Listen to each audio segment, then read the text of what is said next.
for this morning hearing. It's one of the probably finest moments that will happen in this Capitol, not only this week, but this year. You're blessed to have two committees together, both the Aging and the Commerce Committee. Just to let everybody know that the Wi-Fi is down. So if you're trying to use Wi-Fi, it's not on you, which will affect our Zoom committee. What we're going to do is that we're going to have both panels will testify, and then we'll ask questions. So we'll have the first testifiers, then the second, and then we'll have everyone come up and open up for questions. There'll be no roll call, but before I begin, would any of the chairmen like to make an opening statement? Yes, sir. Madden? Chairman Madden?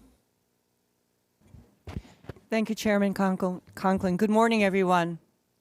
Today's meeting is the third in our committee series of OPSA meetings.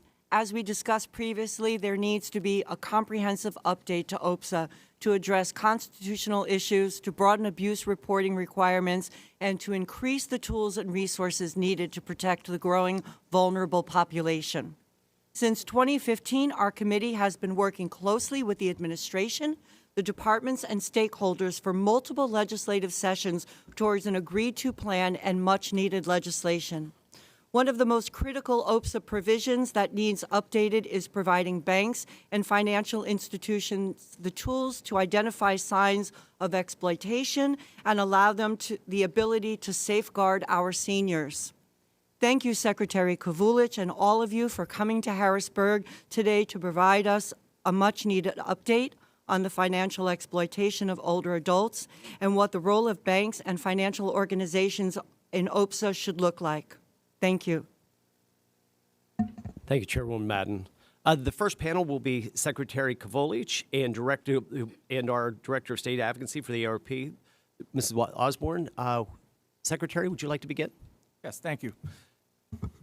Good morning, Chairwoman Madden, Chairman Menser, Chairman Lawrence, Chairman Conklin, and members of the House Aging and Older Adult Services Committee and Commerce Committee. I thank you for the opportunity to be here today and to discuss the Older Adult Protective Services Act. As I previously testified, the Older Adults Stakeholders Pennsylvania has been waiting for an update to the Older Adult Protective Services Act. We all recognize the importance of today's topic, the need for a comprehensive update to the Older Adult Protective Services Act to enhance protections of more than 3.4 million older Pennsylvanians from fraud, abuse, neglect, and exploitation. The department and stakeholders agree on the necessity of modernizing the almost 40-year-old statute. The world and protective services have evolved and changed significantly in the last 4 decades, while this statute has not since 1987, when I was 12 years old.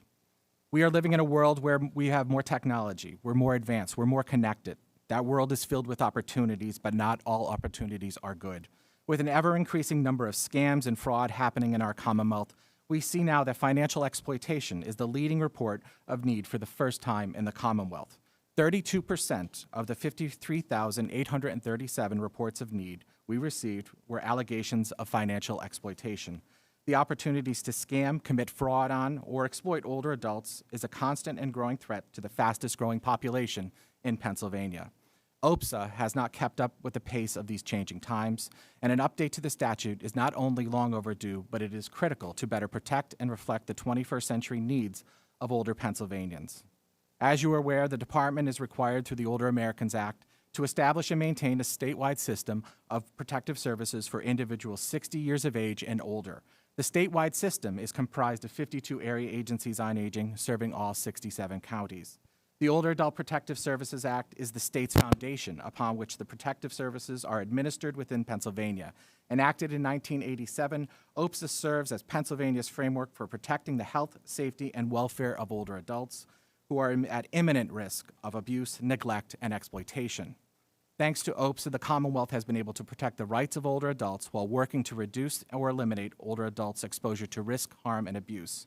What is critical in our system is respecting the rights of older adults as individuals with autonomy to be able to accept or reject protective services.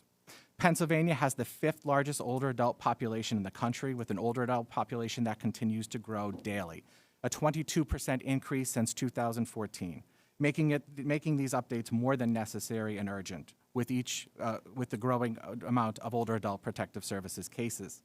Each number, the reported needs continue to rise with the older adult population. Looking back over the past 5 years, from fiscal year 2018 to 2019 to fiscal years 23 to 24, we see a 62% increase in the number of reports of need.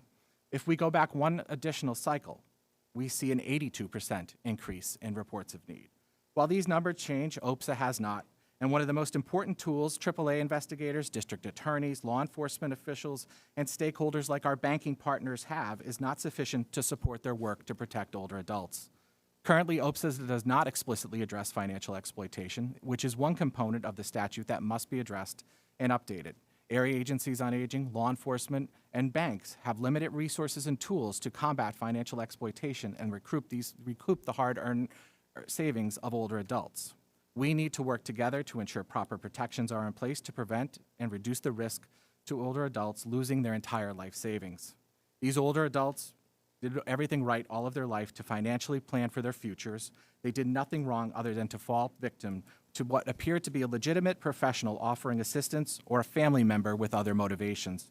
Now it is time for us to collectively work together to update OPSA and protect older Pennsylvanians. There are too many stories of older Pennsylvanians, like our parents, who are falling victims to scams and fraud, like the couple who lost their entire life savings, $850,000, because of a scam guised as a Microsoft update, or the retired disability advocate who lost $10,000 in a tech support PayPal scam, or the older adults who were trying to buy a house, lost $200,000, both with 2 master's degrees, because of a financial exploitation scam. And there's countless other stories. The gentleman who was exploited in a romance scam living in his garage. The other gentleman who had all of his savings in cash in his attic and his neighbors were pilfering it without him knowing. These scams and these stories are prevalent in every one of our 67 counties. These individuals were trying to do everything right. They were protecting themselves, thinking they were safe from fraud, but technology and the sophistication of scams is unmatched. The loss from financial exploitation is not only felt by older adults and their families, but by the Commonwealth as a whole. When older adults' income and assets and life savings are exploited, they are most likely to need state and federally funded programs like Medicaid to meet their basic needs. Financial exploitation is significantly underreported. It is estimated that 1 in 10 to 1 in 44 cases aren't even reported. Given the underreported nature of financial exploitation, the number of older adults enrolled in Medicaid as a direct result of exploitation is likely higher than we know. The department has proposed updates, including the modernizing of sections to address financial exploitation and the constitutional issues that we have seen. We want to expand the mandatory list of mandatory reporters to reflect entities that were not in existence and add professionals who have access to older adults. The department proposed language including assisted living residences, intermediate care facilities for individuals with intellectual disabilities, long-term care nursing facilities, residential care facilities, and hospitals. Additionally, mandatory reporting has been extended to include administrators or employees of facilities, healthcare providers, or persons who are licensed, certified, or otherwise regulated to provide healthcare services, and employees and administrators of area agencies on aging. We want to expand the background check provisions to include all employees and administrators who have direct contact with older adults who receive care, services, or treatment from a facility. And we want to address the Peak Commonwealth decision by creating a waiver process and updating the list of prohibited criminal offenses to prevent unconstitutional lifetime employment bans. We're also addressing the lack of a provision in the current law and update OPSA to create a process to afford an individual who has committed a prohibited offense the opportunity to apply to the department for a waiver for employment ban so they are no longer a danger to the health, when they can show they are no longer a danger to the health and safety of an individual. We're adding prescriptive language in collaboration with the Department of Aging, the Department of Banking and Securities, the area agencies on aging, and financial institutions for training of employees to do better detection and to report financial exploitation to area agencies on aging and law enforcement. We're updating language to align terminology and definitions with adult protective services. For example, the aligning of the definitions of abandonment, sexual harassment, and employee. We're also aligning the new law with the federal final rule, for example, to align the definitions of abuse, neglect, and financial exploitation with the federal final rule, the definition of sexual abuse with the federal final rule, and the definition of self-neglect with the federal final rule. I thank you for the time and the opportunity to testify before you all today. I look forward working with all of you to make the much-needed updates to OPSA so that we can better support, serve, and protect older Pennsylvanians and make Pennsylvania the best state in which to live and age in. Thank you. Thank you, Secretary. Next, we have Teresa Osborne. Teresa is the State Advocacy Director for AARP. Teresa? Thank you, Chairman. Good morning, Chairmans Conklin and Lawrence, Chairpersons Madden and Menser, members of the House Commerce and House Aging and Older Adult Services Committee. My name is Teresa Osborne. I'm the State Advocacy Director for AARP Pennsylvania. Secretary Kavulidge just commented that in 1987 he was 12. I can assure you I was not. But I was just starting my career with the Lackawanna County Area Agency on Aging as an older adult protective service investigator when the law was passed. So to say that I have literally grown up with the Older Adults Protective Services Act, I have. I've also grown in love with it.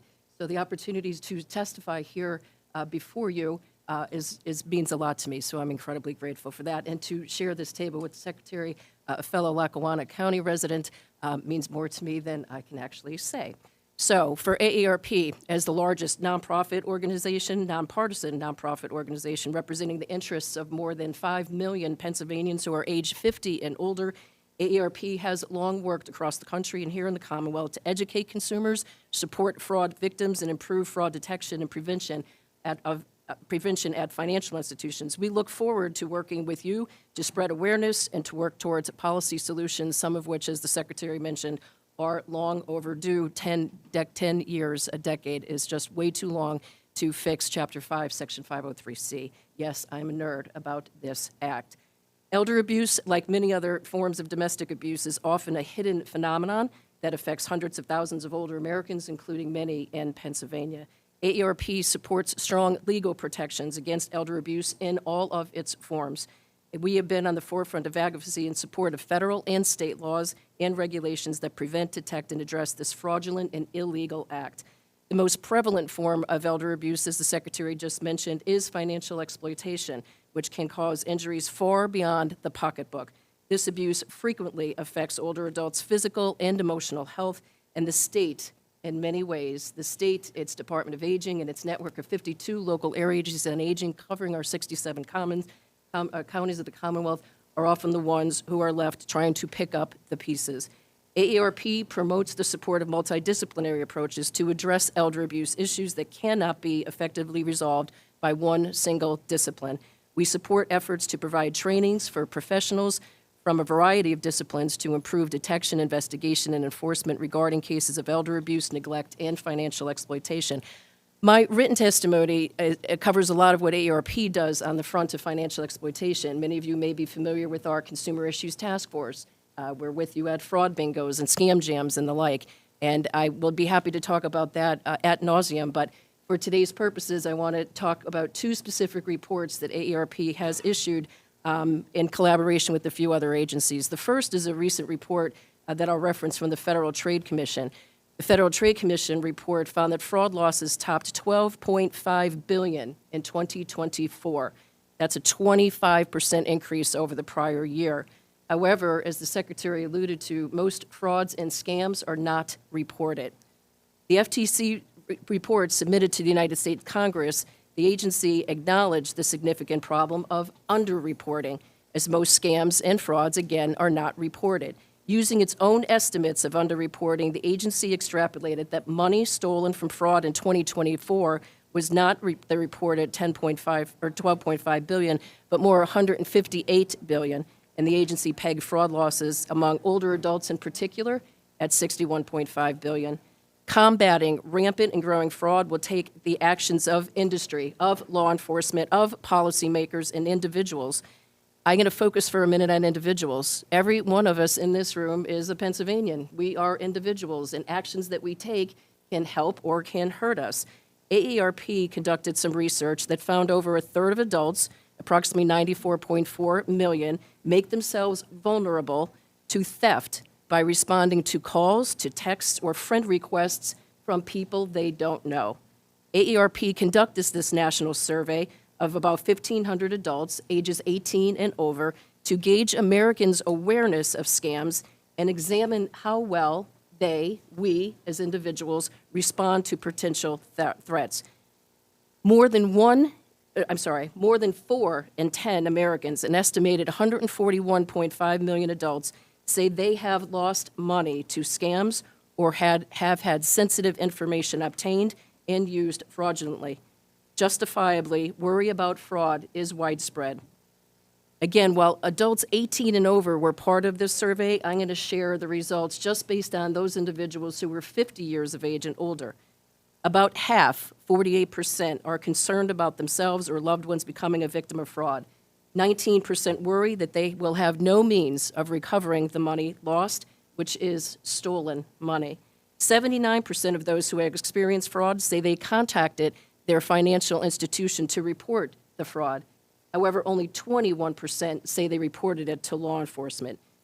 The more we can convince individuals to report a scam, reporting it to local police, reporting it to the financial institution, reporting it to the FTC, the more information authorities will have, the better they can identify patterns, better they can identify and link cases, and hopefully catch the criminals. 46% of those respondents warned others about what happened to them with the hope of saving them from losing their hard-earned money. The vast majority, 93%, know. They know that fraud can happen to anyone of any age, and as the Secretary alluded to in his example, regardless of race, regardless of education, regardless of any other denominating factor that we want to add in there. This is a significant change and a statement from 2019 when 90% of individuals in conversations about fraud focus on older adults being the most vulnerable and most primary victims. Our study at AARP also found that many people are at elevated risk due to simple activities that we as individuals or individuals around us every day are probably engaging in, such as answering phone calls, texts, or friend requests from people they don't know. While most older adults rarely do engage in this activity, more than a third say that they do take these actions at least half of the time. That's an estimated 95 million people. Criminals will seize any and every opportunity to manipulate their target's emotions and lower their resistance, and not engaging in these platforms with the people we don't know can reduce our individual risks of victimizations. Other elevated risk activities are related to not maintaining security of our devices.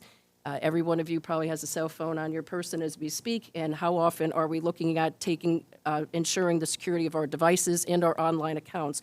Most adults, an estimated 203 million, do not have multi-factor authentication, which adds an extra layer of protection beyond just passwords set up for their online accounts where it's easily available.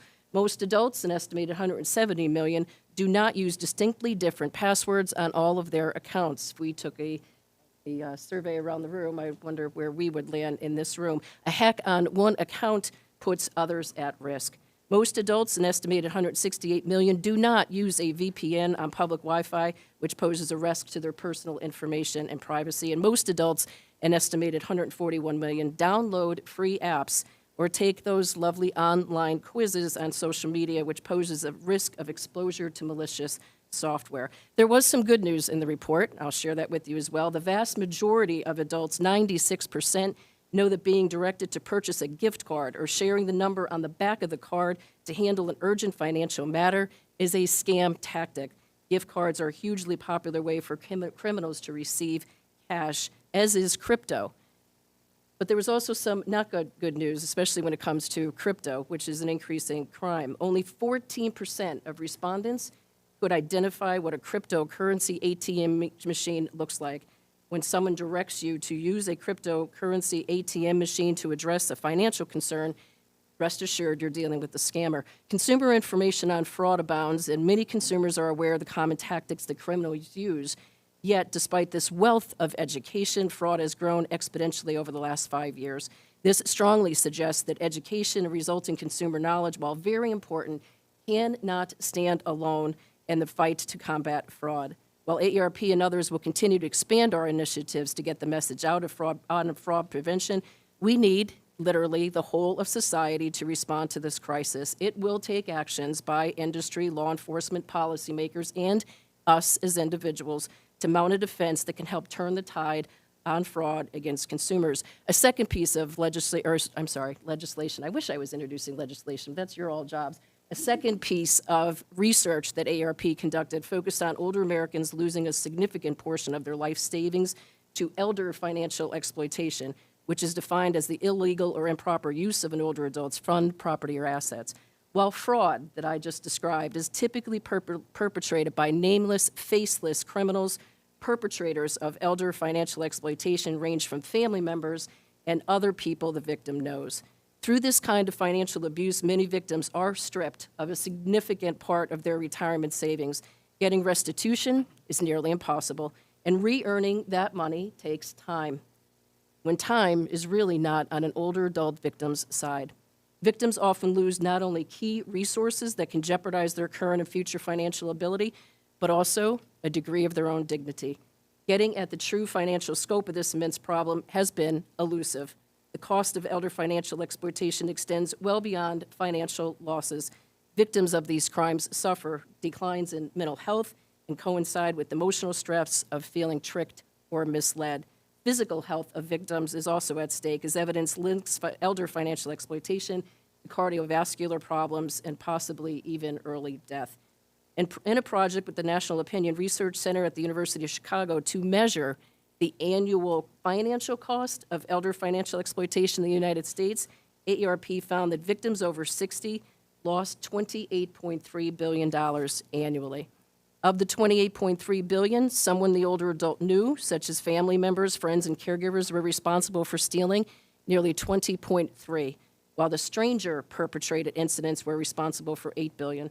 That translates to 72% of elder financial exploitation dollars being stolen by someone the older adult knew.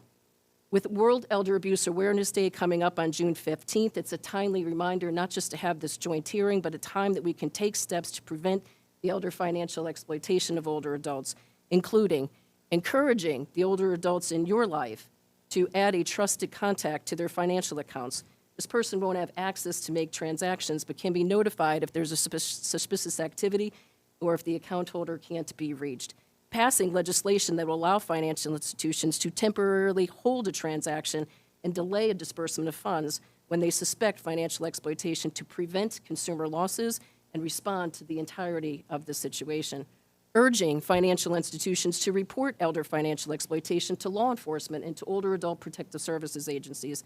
In 2013, the Consumer Financial Protection Bureau, the Commodity Futures Trading Commission, the Security Exchange Commission, and the Federal Deposit Insurance Corporation, along with other federal agencies with a long list of acronyms that I'd be happy to share with you, they issued joint guidance. Their joint guidance confirmed that the privacy provisions of the Gramm-Leach-Billy Act generally do not prevent financial institutions from reporting elder financial exploitation to appropriate local, state, or federal agencies.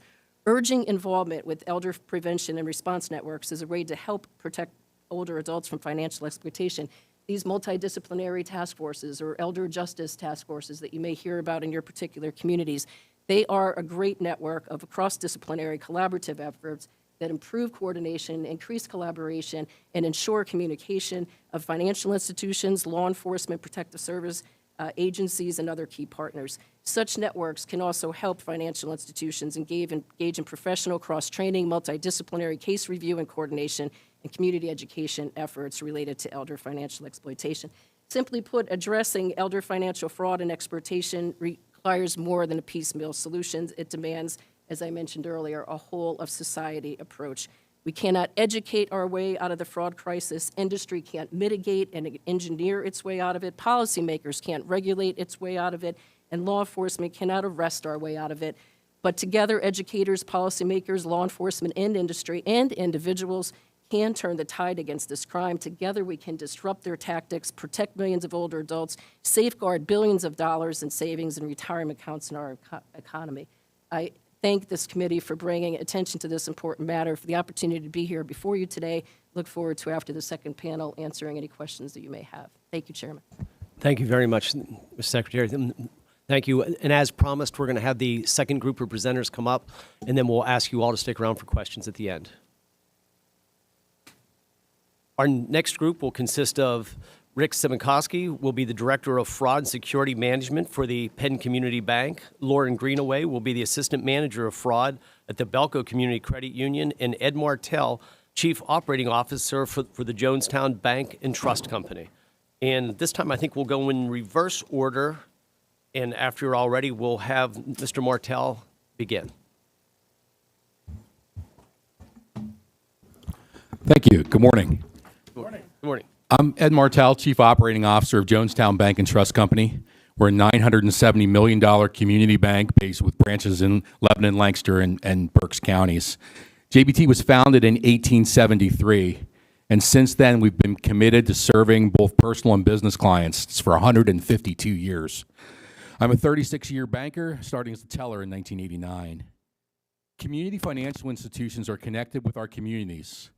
We know our clients and we know their habits. We are the first line of defense when it comes to fraud. For every situation that does get escalated to an area agency on aging or law enforcement, there are many others which do not get to this level because we in the financial services industry stop the fraud before it happens. I would estimate for every case that gets elevated and reported, there's probably 20 that we stop before it gets to that level. How does that happen? It's because we spend a lot of work teaching our frontline staff, our specialized fraud teams, which you'll hear from today, the hundreds of thousands of dollars we invest annually in fraud and security systems, and the education we continue to deliver both internally to our employees and externally to our clients and communities. JBT's Client Resource Center is next to my office. There isn't a day that goes by where I don't hear our team stopping fraud attempts, many aimed at seniors. I will remind you, these fraudsters are good. In some cases, they cultivate a victim for months before the ask starts. They will specifically target those who recently experienced the loss of a spouse or family member. These fraudsters are also well-versed in the use of technology, with AI being a tool many use. Gone are the days of spotting fraud communication through bad grammar and broken English. Fraudsters use social media videos to help them replicate likenesses of family members or well-known figures like celebrities, including the ability to simulate voices for both video fraud and phone scams, adding a layer of complexity to fraud themes such as the grandparent scheme. Imagine getting a call and the voice is familiar. Your immediate reaction is to help, not suspect fraud. You will hear some additional specific examples from my peers, but here's one I'd like to share. An elderly client, who was the victim, had begun making regular cash withdrawals and immediately handing the money to unrelated individuals in the parking lot of a JBT branch. Though the branch would try to dissuade the victim from conducting the withdrawals and would notify the power of attorney each time, the bank ultimately could not keep the victim from accessing their own funds.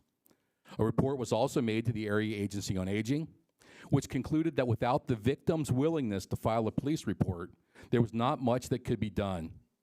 The agency did, however, assist the power of attorney in the process of establishing that individual as a representative payee. Ultimately, the POA closed the account and opened a new account under the rep payee status for the financial well-being of the victim. Our ask in the proposed legislation is a safe harbor for holding or refusing suspected transactions, like the example I just provided, and for sharing information proactively with law enforcement and area agencies on aging. We also need the ability to continue processing the thousands of transactions we do without disrupting normal business. There is no one-size-fits-all approach to combating fraud. Your support can help our first line of defense be even stronger. We'd also encourage those agencies to share information with us proactively. Teamwork makes the process even more effective. I think it's also important to understand we keep addressing the symptoms, not the root cause of the fraud. We need legislation with significant penalties for fraud perpetrators, and law enforcement needs resources and direction to hold fraudsters accountable. Many times we have been told to not bother reporting as local police don't have the tools, the expertise, or the staffing to pursue small fraud. While these cases are small in the scope of fraud, thousands of dollars can still be significant, especially to those on a fixed income. Local financial institutions are committed to helping our clients and the communities thrive. Our success depends on them. We continue to work every day to meet their needs. We can do an even better job with your help through common sense legislation supporting the financial security of the citizens of Pennsylvania. Before I wrap up, I'd like to read a letter that I received about 2 weeks ago. This is from a client, and it's addressed to our president and the board of directors of JBT. And this client says, I want to draw your special attention to two of your outstanding employees. She lists their names. And she says, these ladies saved me from a horrible scam and a possible heart attack. Without their knowledge, kindness, and caring, I would have lost all my savings. It's not a lot, but it's all I have. Thank you for providing us the opportunity to testify. Thank you, Mr. Martell. Next up will be Lauren Greenaway, the Assistant Manager for Fraud for the Belco Community Credit Union. Ms. Greenaway? Thank you for this. Thank you for the opportunity here today to speak. I feel honored to not only be able to represent such a wonderful credit union helping our members achieve their financial goals, but also to represent one where staff put extreme importance on our members' protection and security while exhausting efforts to protect them from fraud and scams. My name's Lauren Greenaway, and I'm a certified financial crimes investigator and fraud assistant manager for Belco Community Credit Union. I have been with this company for about 8 years, coming up with 7 years working directly with fraud. I also take a role in serving as a vice president for our local South Central Pennsylvania Financial Securities Officer Association. We work directly with local law enforcement, FBI, Secret Service, and several other financial institutions collaborating and talking, discussing these hot trends and fraud topics that we see. It's a beautiful network of individuals, and we strive every day to combat fraud. It's what we do. We are literally job security. A very significant part of my job is working with elders, and unfortunately, it's usually not for a good reason. Our elders are very susceptible to fraud and scams. They need protection, and I don't think anyone here is arguing that today. Today, I do hope to show you some examples that were experienced here at Belco where elder abuse was present and unfortunately not prevented. But I'm also going to tell you all the efforts that we're taking right now to help combat this type of fraud. A lot of it is reactive, and if we can have a more proactive approach by being able to hold funds and discuss these situations with the appropriate agencies, then I think we can save a lot more. Just a little background, Belco is a financial cooperative, and our mission is to help members achieve their financial goals. We take a very proactive role in learning and helping our members overcome financial challenges and hardships, and often become involved when fraud occurs on their accounts. Today, I am here not only representing Belco, but the 306 credit unions in Pennsylvania. And just for a little bit of background, the average size is about 238 million. And we, Belco, are just shy of $1 billion here. So some of the preventative measures that we take already do, as Ed already had said, education and training our frontline staff. We train virtually, we train in person. We have new employee orientation training. We teach all of our employees about scams, the hot trends that we see, and we have open, transparent communication to all of our staff members at Belco for our frontline staff to help combat and recognize when a fraud scam might be in place. We utilize social media, marketing campaigns. We post on our website whenever there's a fraud trend going around. Phishing and smishing attempts are one of the biggest attacks, especially at our senior members. So phishing and smishing comes from a fraudulent email or a fraudulent text message looking to be from your credit union or your financial institution.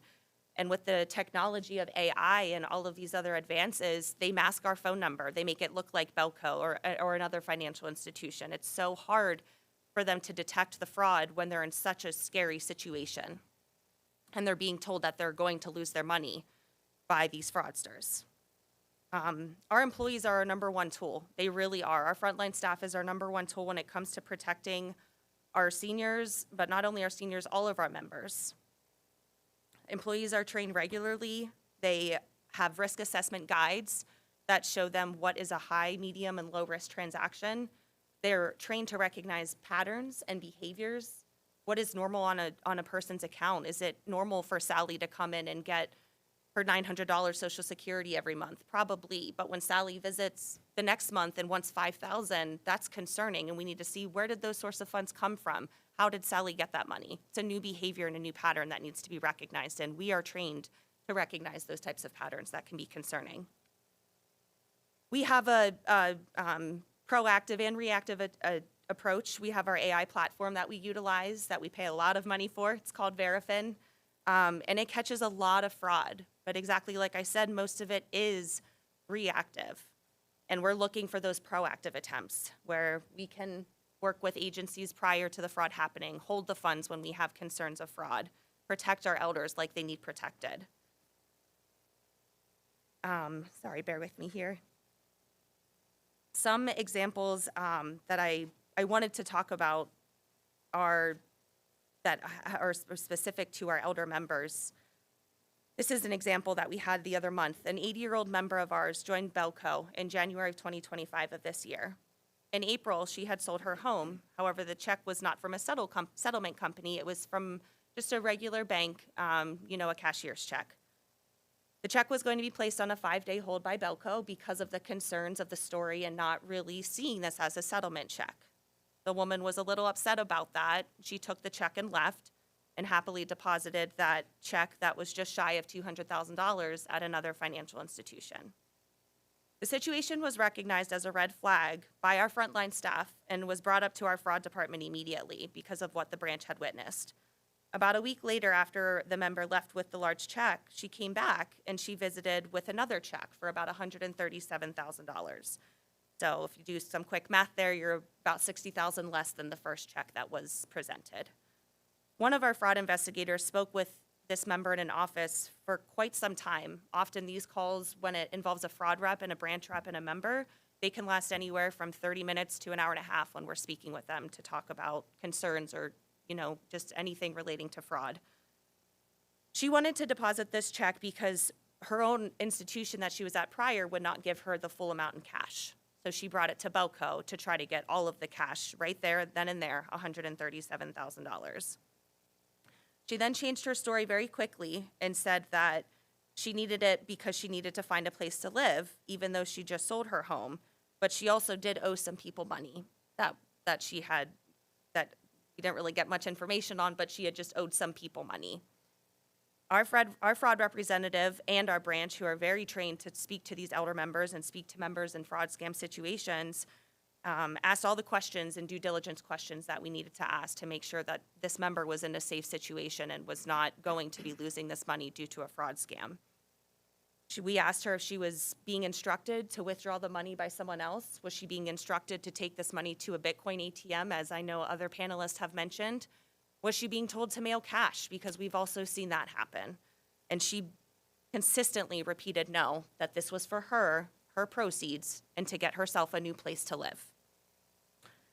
After that, she began to question our branch about what our ATM limits were. What were the cash withdrawals at all the branches? Was every branch the same? Did it matter what was in our vault?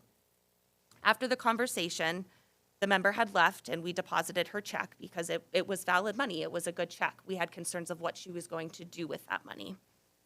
After the fact, our fraud investigator was doing her, investigation research back a few hours later on the account, and come to find out there were back-to-back convenience store purchases, $500 even, which is a clear indication that gift cards were being purchased. Then we noticed back-to-back ATM withdrawals, pretty much at the limit of our ATM withdrawal limit, which is, I believe, $1,000 at Belco per day. When we called immediately to our member, and she claimed that the gift cards, or the purchases were gift cards, but they were Google gift cards for her grandsons, and she has several grandsons that she was buying these Google gift cards for. The cash withdrawal was noticed as well and was mentioned when she claimed that that was for her down payment on a new apartment that she had found. A call was immediately made to the agency area of aging for the concerns of this individual. Within just 1 month of a settlement of roughly $197,000, roughly $60,000 had already been spent because we knew she had brought back about $60,000 less and was immediately spending that money on gift cards. Later on in the investigation, Belco started to receive impersonation calls from fraudsters calling in, trying to pretend to be this woman. They had all of her personal identifying information. And with AI, who's to say they wouldn't have her voice as well or her phone number being masked? Let it be noted that there were several financial institutions involved with this individual who also contacted the appropriate area of Aging County. All of these appropriate banks and credit unions contacted the Agency of Aging. After a final conversation with our member, she did finally admit that she had sent all of this money to a friend. Nothing was for her benefit, and that's $60,000 that she had just lost from the sale of her home. The member was then asking about how she could send back around $10,000 to her previous financial institution because she was informed that she owed them that money due to some debits that were reversed off her account. So not only did she lose $60,000 due to fraud, but her bank account was negative $10,000 at her other financial institution because of this entire fraud scam that Belco tried repeatedly to prevent and help that member through at the branch. Unfortunately, we did have to close the account. This was very high-risk activity, and over the course of those 2 weeks, I believe, that she was with us, we tried limiting services. We have actions that we take, and then at some point, we can't keep the account open because it's just way too high risk for Belco to keep open. As even though she was understanding, who's to say she won't go to another bank or credit union and do this same thing where that bank or credit union will try to exhaust their efforts just like we did here at Belco. So we were able to prevent the rest of that, but we still don't know what she might do elsewhere. Now, I could continue talking about stories and scams, and I can make your eyes open, all the wideness, and you could see things you've never even thought before. 7 years ago, I thought $1,000 worth of fraud was a lot, and here we are 8 years later, and I don't even think $100,000 sometimes is that much. Fraud is constantly changing, and we need to figure out a way how we can all work together to protect our seniors because they are at risk. They are at risk, and we need to be able to do our job at financial institutions to protect them. Putting aside all the efforts and strides taken to protect our elders, the problem is very prevalent and something needs done. These elderly victims are being taken advantage of to the degree of being threatened and harassed, being instructed to lie to their own bank and credit unions, to the frontline staff who are doing their very best to protect them. These individuals and members of ours are very vulnerable. They're very scared, and they're extremely embarrassed and often very confused. We are not robots, and we are humans just who also may be having the same scams fall into our laps and becoming victims ourselves. It could be your family. We are asking for the protection at financial institutions, providing immunity for doing the right thing, because we already are. Give us the safe harbor to hold funds, ask questions, and communicate with others through our investigative work to combat fraud. Allowing this will protect us from discrimination and other concerns members already have from staff performing their due diligence with questions. We are people helping people, and that's what we want to live up to, especially here at Belco. Thank you so much for letting me speak today. Thank you, Ms. Greenway. And our last presenter will be Rick Simikoski. Rick is the Director of Fraud for Security Management at Penn Community Bank. Thank you. Thank you, representatives, and thank you for allowing me once again to come before to the Capitol and provide testimony for this very, very important legislation designed to protect older Pennsylvanians. As mentioned, my name is Rick Simikoski. I'm the Security and Fraud Officer for Penn Community Bank. We're based out of Bucks County. We're approximately $3 billion in assets. And you've heard statistics that will make your toes curl, and you've heard great examples of what banks are doing to try to protect older Pennsylvanians. And you have my testimony before you, and I don't want to bore you and read it line by line. I want to try to go through this as quickly as I could for you and provide you my unique perspective on this fraud. Therefore, I'd like to summarize for you some thoughts, maybe help you all understand and as you consider this legislation, the passion in which our bank, these banks, almost every bank as far as I've been exposed to, has and puts into every investigation, each allegation of elder fraud, the frustrations that we face as we try to investigate these frauds, the education that's already been mentioned that we provide to our teams and attempt to give to our customers, the advocacy that we put forth when we try to investigate this threat and warn folks of it. And then lastly, the collaboration, when allowed to, with state and local agencies to investigate and counsel and try to get some of this money back. Committee members, this is the fourth time I've testified on this matter. I feel I've been involved in it since its infancy, sort of, kind of. I haven't been in banking for 40 years or in the industry for 40 years, but let me elaborate in a minute. I've taken part in so many panels related to the same. I've collaborated with county consumer groups, the Area on Aging, other corporate fraud investigators, and local law enforcement. At this point, I kind of feel like I can almost be considered a subject matter expert on elder fraud, how to counsel folks and how to mitigate the threat, not only for banks, but for older Pennsylvanians. I also kind of feel that I'm a bit uniquely qualified to provide testimony on this matter because I've investigated these matters not only as Penn Community Bank's fraud and security officer, but I was an FBI agent investigating elder fraud, which I retired from in 2020. Each of these assignments has provided me with the opportunity to better understand the advanced techniques that these criminal organizations, and they are criminal enterprises, it's organized crime, no doubt, are using to run these scams, the limitations both we corporate fraud investigators have and law enforcement have in preventing and recovering from these scams, but most importantly, what I've seen today, which I didn't really get exposed to as an FBI agent, is the devastation, the damage that's left at the conclusion of each one of these scams. Now, when I was in the FBI, I routinely took complaints when serving as the quote-unquote duty agent from older Americans who had called in or stopped in at the field office, and they were seeking FBI's assistance in recovering money that was lost to some sort of fraud. It usually involves some fictitious foreign lottery or a fake romance or an imposter of authority. Almost all of these complaints that I took had a nexus to another country. And almost all of these countries were ones that we had no mutual legal assistance treaties with, which made our investigation incredibly difficult, if not impossible, to attain any collaboration from other law enforcement on. In contrast to what I do today, my connection to almost all of those complaints ended after the intake of that complaint and the statement from the victim, because most would never have a disposition.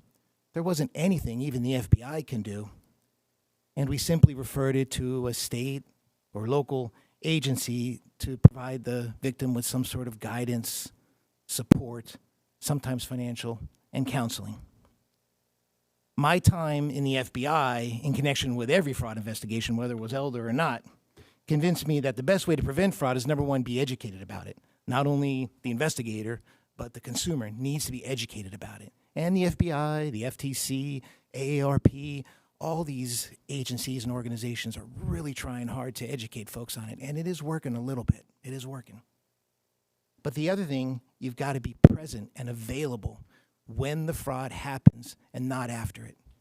Almost all of these frauds are irrecoverable. Whether you have federal government assets or whether you have you're a small bank or credit union, it's difficult to recover these funds. I have personally, let me get back to where I was here. Again, as a bank fraud and security officer with Penn Community Bank, my connection to most of the elder fraud, it starts because we find it. I'm generally the first, or my team is generally the first to discover the scheme. We're the first to alert the customer. We're the first to counsel them, and most times we spend a majority of our time just trying to convince them that it is a fraud. We're the first to mitigate any loss, and we're the first to sit with them and their trusted family members or friends in trying to counsel them through what they've just been through, and we're also there to advocate for them during any subsequent law enforcement or agency investigation. Again, just like in the FBI, it's been abundantly clear to me that the best way to prevent fraud is to educate. Educate myself, my team, the entire bank, all financial institutions on the fraud. But it's also important to be there at the instance of the fraud and to be able to do something. We really can't do much at the banks right now. We counsel. I've been to our customers' houses in the wee hours of the night I've spoken to family members and spoken to them on the phone for, multiple times trying to convince them to not do this. I even used my previous credentials to try to convince them that I know what I'm saying. But it's very difficult. I've personally witnessed the devastation that these scams leave behind as a bank fraud and security officer that I didn't see as an FBI agent because my connection to the investigation generally stopped with the intake of the complaint.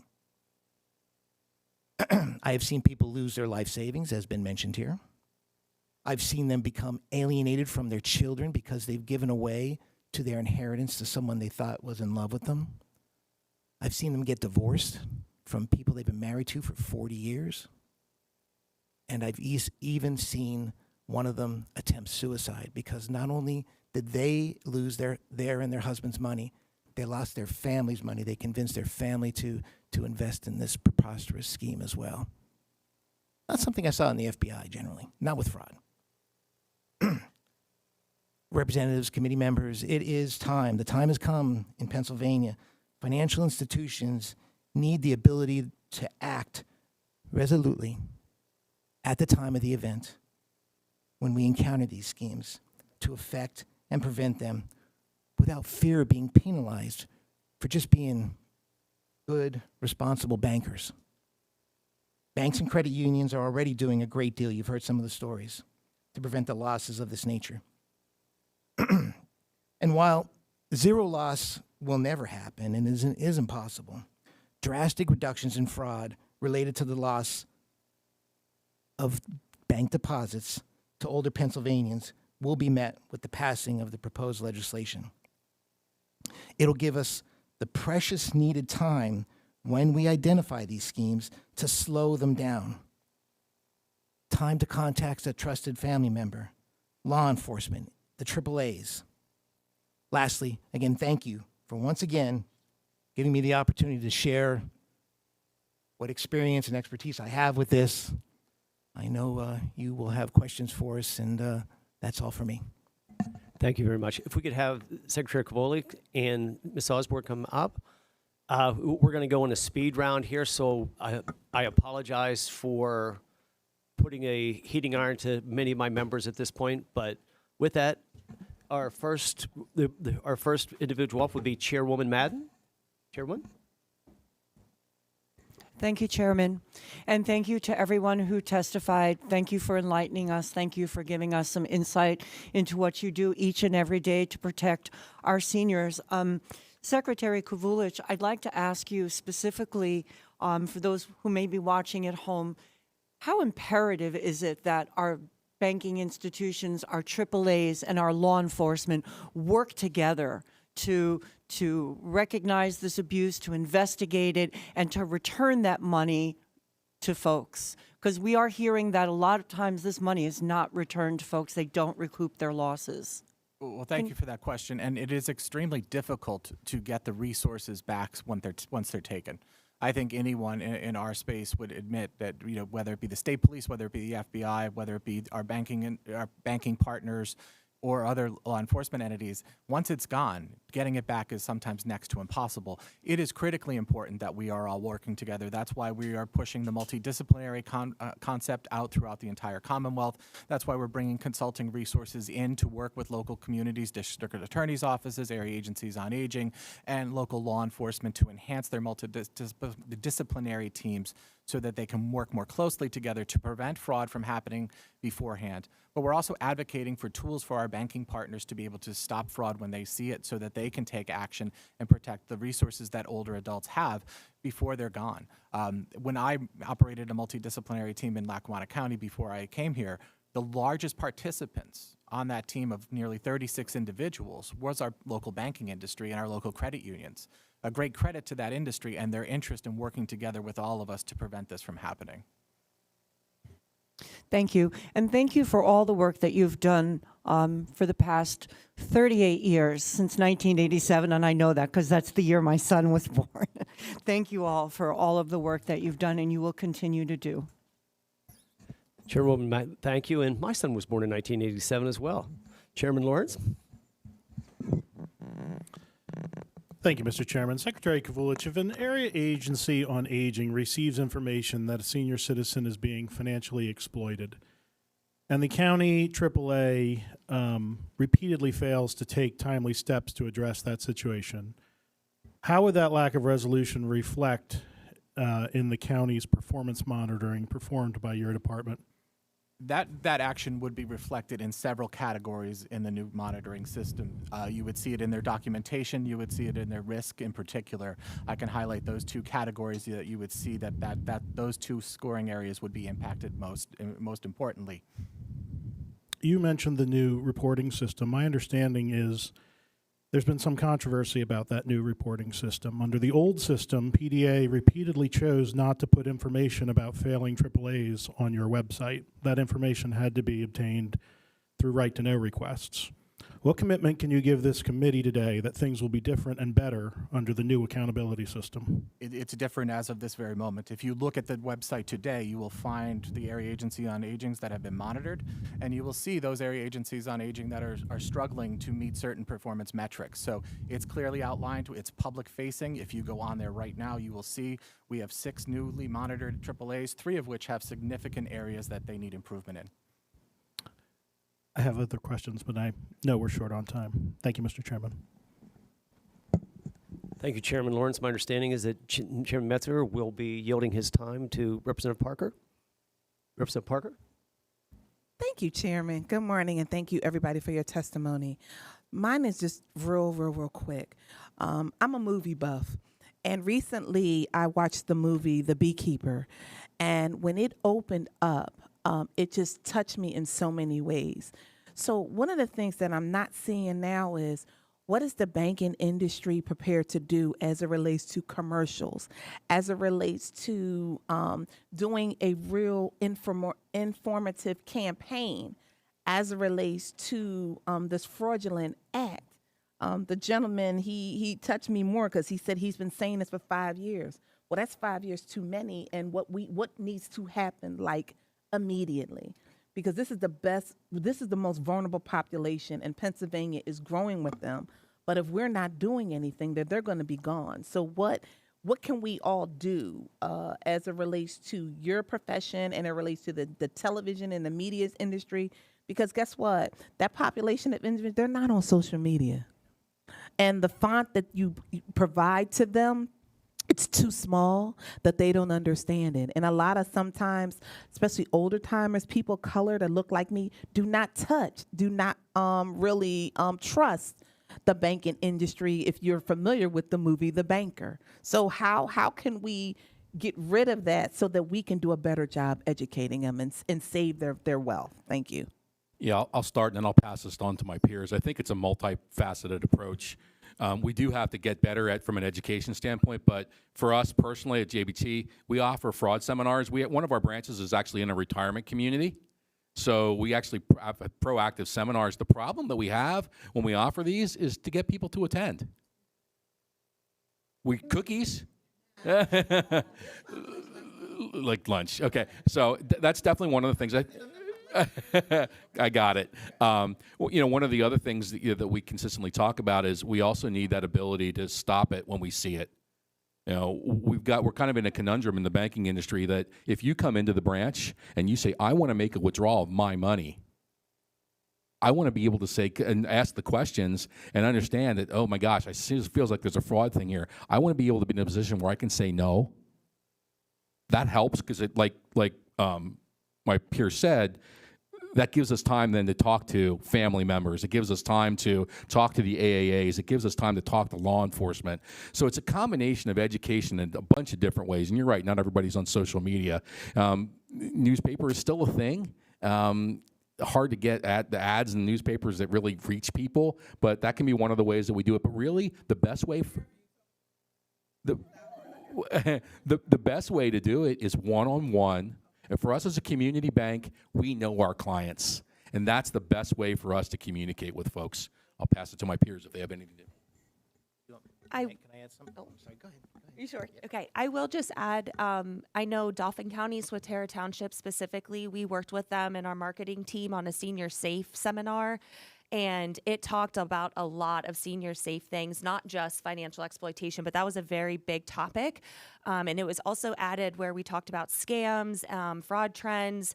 And so I think really getting out into the community with your local law enforcement is so helpful. I know personally we do something called reality fairs at Belco.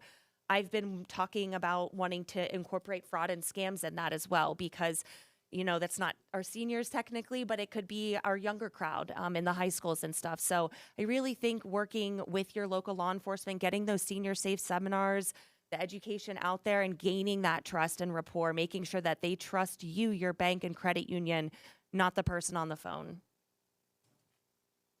Let me just add one thing, and I've been preaching that for 5 years. This market, this target market, this threat is not on social media. They may spend a little time on Facebook, but they're not surfing it. They're not on Instagram and seeing the posts that financial institutions, the FTC, the FBI are putting on social media. We need to address them differently. And one thing that I have really been pressing, and I hope everyone gets on board and does this, is when we save a customer some money by exposing one of these scams, we tell them, or when we do a seminar, we say, go home, tell 3 people. Because that is what they understand, and that's how the message is best delivered amongst that target market. Share your experiences. Best way to do it. And you're absolutely right. There needs to be a very focused marketing campaign that financial institutions and government agencies collaborate on to hit the folks they're not on social media. Thank you. Do you have anything to say before we move on?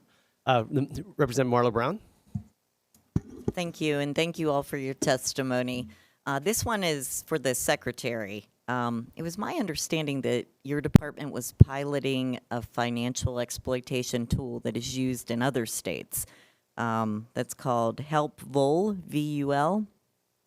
But I've heard since that the institutions can't get access to this. Are you still offering this tool as a pilot? We had started the Helpful pilot with ARPA funding. And what it was, it's a platform for the banks to communicate with the AAAs. The pilot consisted of the highest, the AAAs with the largest amount of financial exploitation in their service areas. That's the sample size that we used. And it was not being utilized by the banking industry effectively. We weren't getting the number of reports from the Helpful platform. All the reports were still coming in from the traditional method. So that when you looked at it and to see if this was something we didn't have resources once our ARPA funding went away, and 2, to ask for additional resources, we really couldn't justify asking for additional resources for a platform that wasn't being utilized. Now, we can always revisit that, but our banking industry did not embrace Helpful when we piloted it, and if we want to choose to move forward with it, we would have to have more conversations with them about making better use of it, to communicate to the area agencies on aging, and to send documentation to the area agencies on aging. Was the communication clear to the banking institutions? They understood the intent? Yes. When it rolled out, the pilot was rolled out with the banking institutions and told about it, and it was also talked about in the communities that it served. I would like to see us revisit this, because if it's being successful in other states, there's got to be some benefit. We can't make up the reports and put them in the system, and we can only do with what we get. So it's really, I'm working with our partners to see that they're using the reporting platform. Understood. Representative Schaefer. Yes, thank you all for all you're doing. I think the community banks, especially brick and mortar banks, are sort of helping prevent this as best you can. So thank you for your work. My question, I'm most concerned with AI, which can be a good thing to help prevent, but also I think as some of you referenced, I mean, you get a snippet of my voice, of someone else's voice, that can be played back to an elderly person. It sounds just like their grandkid, a neighbor who's in need of help, very realistic. You can envision even videos, like a FaceTime call being done with an AI animated image. And now there's a lot of services out there where you don't need to go talk to an in-person banker, but you can transfer substantial sums of money just like that, basically through the internet. And so there's really not that person that in the examples you all have presented to help question them. So appreciate what you do, but I guess looking towards the present and even the future, how do we prevent some of these online AI scams, which are going to get more and more sophisticated? I can start and just speak a little bit to, while the fraudsters use the technology, we also use the technology. So we spend, I think I mentioned earlier, hundreds of thousands of dollars a year on technology, or ours is called Financial Crimes Defender. And so what that system does is it looks at online transactions and it flags online transactions before they go out. So we also set limits. So depending on who you are, if you're an individual, if you're a business, you're going to have specific limits that you can't do more than a certain amount. So we have some things that can catch some of this electronic fraud. Again, not all of it, especially on the business side. I know we're talking about financial elder abuse here, but one of the biggest schemes and themes that we're seeing right now is ACH fraud on the business side. So that definitely has an impact as well. Again, we use the technology. We always seem like we're playing catch up because once we institute something, the fraudsters up the game and continue down the path. But we do have things in place. Most financial institutions have things in place electronically that can help catch some of that. I think you said that very well, Ed. We also use the AI technologies. It's a different platform. It's called Verifin. We're looking into more proactive approaches actually with that vendor.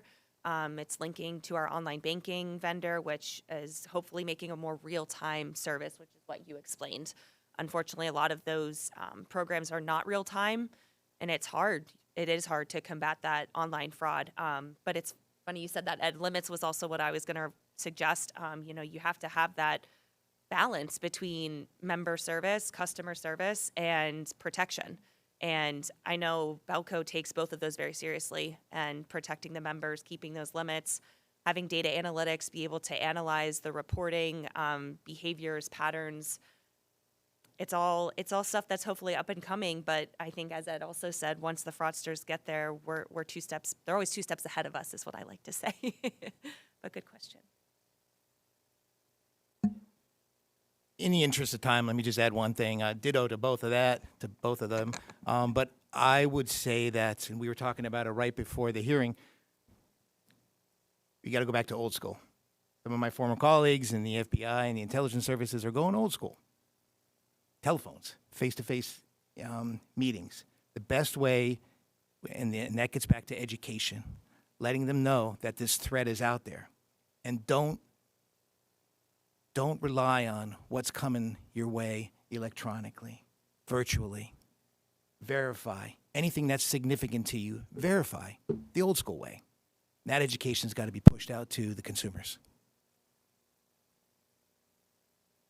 I want to thank the presenters. As someone who's run into this myself, my poor mother who had absolutely nothing, who's 93 years old, these scammers, as you know, will not only, they will pick what's left of the meat on the carcass to get. And it was only her neighbors that was tipping me off, and I literally had to go out physically to remove the individuals, how blatant they were. So I understand what you go through. I want to thank you all, to this august body. This bill we passed out last session. As you know, we've passed it out this session. It's sitting in the Senate. Hopefully they can find it in their hearts to help our seniors out, get it to the governor's desk. With that, unless somebody has a quick 15-second that they would like to throw in, we will adjourn. Thank you all. Thank you.